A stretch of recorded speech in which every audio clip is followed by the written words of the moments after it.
আসিফ নজরুল এই বাপ্পাটা কি কইছেন ছবি ও কইছে প্রবাসীরা 2 মাস মোবাইল এই দেশে ব্যবহার করে ট্যাক্স অন্য নতুন করে রেজিস্ট্রেশন করতে হবে।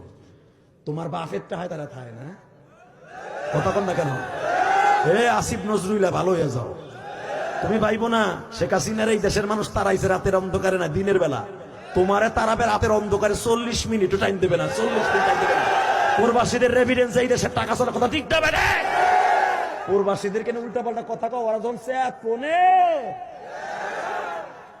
অর্ধেক শেখ হাসিনার পতন হয়েছে প্রবাসীদের কারণে।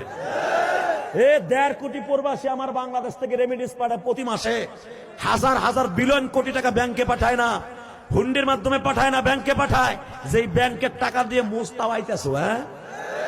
প্রবাসীকে চিনো না? প্রবাসীরা যখন ফোনে গাছি বসকালে কোন দিক যাবা ঠিকও পাইবা না। সবাই ভিডিওটা বেশি বেশি করে শেয়ার করে সবার মাঝে ছড়িয়ে দিবেন।